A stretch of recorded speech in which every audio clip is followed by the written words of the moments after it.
नमस्कार। समय हो चला है देश विदेश की 5 बड़ी खबरों का, जिसमें आज बात होगी पश्चिम बंगाल में बीजेपी विधायकों के टीएमसी में जाने की अटकलों की। बताएंगे कि यूपी चुनाव से पहले राज्य की सियासत में क्या उथल पुथल चल रहा है। नजर डालेंगे भारतीय नौसेना और जापानी समुद्री आत्मरक्षा बल के जहाजों के हिंद महासागर में संयुक्त अभ्यास की। इसके अलावा बात होगी राजस्थान के चुरू में एक बड़ी लूट की।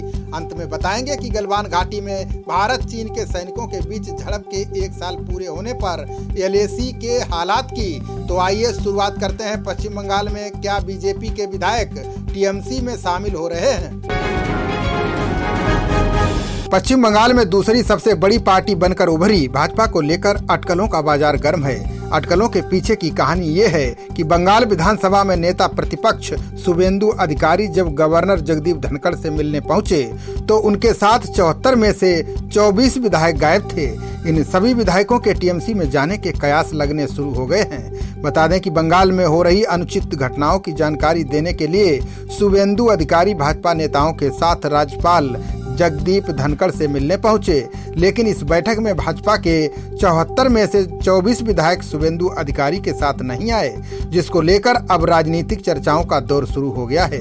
ये घटना ऐसे समय पर घटी जब टीएमसी से भाजपा में आए तमाम नेता अब तृणमूल कांग्रेस में वापसी करना चाहते हैं। सूत्रों की माने तो एक वर्ग ये भी मान रहा है कि भाजपा के सभी विधायक शुभेंदु को नेता के तौर पर स्वीकार नहीं करना चाहते। इसके अलावा भाजपा के कुछ और नेताओं के टीएमसी के संपर्क में होने की खबरें हैं। ऐसे कयास लगाए जा रहे हैं कि भाजपा के कई और विधायक जल्द ही तृणमूल कांग्रेस का हिस्सा बन सकते हैं। हालांकि भाजपा ने ऐसी किसी भी बगावत की अफवाह को खारिज किया है, लेकिन शुभेंदु के साथ न जाने वाले विधायकों की गैर हाजिरी पर पार्टी ने कोई प्रतिक्रिया नहीं दी।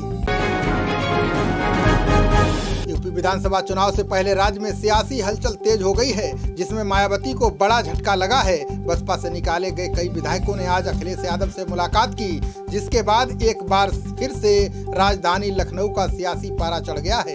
कयास लगाए जा रहे हैं कि विधान परिषद के चुनाव में बगावत करने के बाद पार्टी से बाहर किए गए सभी 9 बागी विधायक सपा ज्वाइन कर सकते हैं। सूत्रों से मिल रही जानकारी के अनुसार बसपा के बागी विधायक आगामी विधानसभा चुनाव में टिकट को लेकर अखिलेश यादव से मिलने पहुंचे, जिसमें असलम रायनी के साथ करीब 9 विधायकों ने अखिलेश यादव से मुलाकात की। हालांकि समाजवादी पार्टी की तरफ से इस पर अभी कोई आधिकारिक बयान नहीं आया है। कुल मिलाकर देखा जाए तो 2022 चुनाव से पहले नेताओं का पाला बदलने का क्रम बदस्तूर जारी है।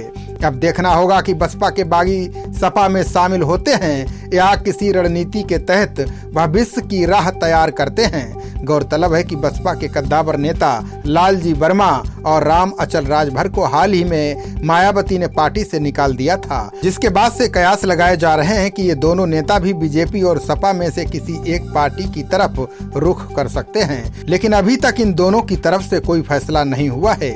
हालांकि लालजी और राम अचल के करीबी बागी विधायकों ने समाजवादी पार्टी की तरफ रुख कर लिया है।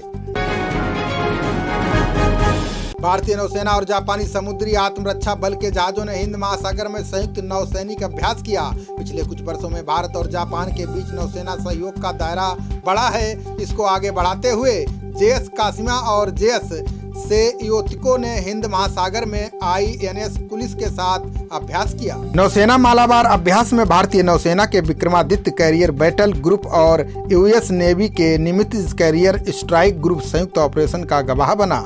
भाग लेने वाले नौसैनिकों के जहाजों, पनडुब्बी और विमानों के साथ 2 वाहन अगले 4 दिनों तक अभियानों में लगे रहे।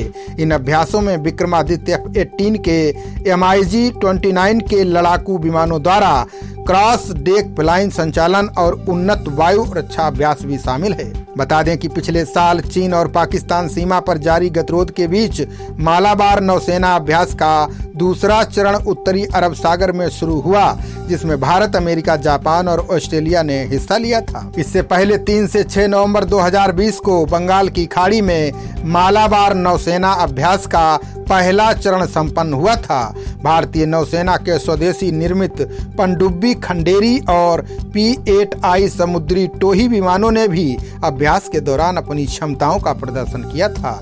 इस अभ्यास में अमेरिकी नौसेना के स्ट्राइक कैरियर निमित्ज में P-8A समुद्री टोही विमान के अलावा क्रूजर प्रिंसटन और विध्वंसक स्टेरेज शामिल थे। राजस्थान के चुरू में बदमाशों ने बड़ी लूट की घटना को अंजाम दिया है। नकाबपोश बदमाशों ने फिल्मी स्टाइल में 9 करोड़ की लूट को अंजाम दिया। बदमाश लोन लेने के बहाने मणप्पुरम फाइनेंस लिमिटेड के कार्यालय में घुसे और महज 12 मिनट में 17 किलो सोना और लगभग 9 लाख रुपए लूटकर चंपत हो गए।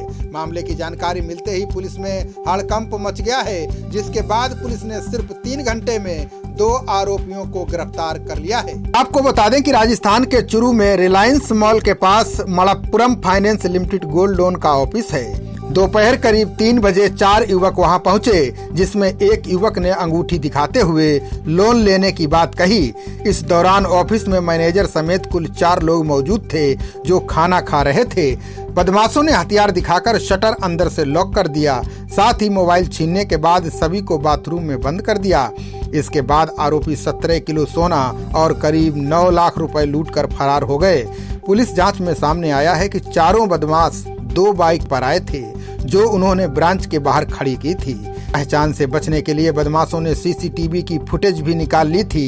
हालांकि बाहर लगे कैमरे में उनका फोटो व बाइक का नंबर कैद हो गया। पुलिस ने बाइक नंबर के आधार पर ही बदमाशों की तलाश की। घटना के बाद पुलिस ने राजस्थान और हरियाणा में नाकाबंदी की। जांच में पता चला कि बदमाशों ने अपनी बाइक चुरू में ही छोड़ दी थी और वे I-20 कार से भागे थे। सुरेवाला चौक पर पुलिस ने कार को घेर लिया तो बदमाश कार छोड़कर भागने लगे। ऐसे में पुलिस ने 2 बदमाशों को लूट के माल के साथ गिरफ्तार किया है, जबकि बाकी 2 बदमाश फरार चल रहे हैं।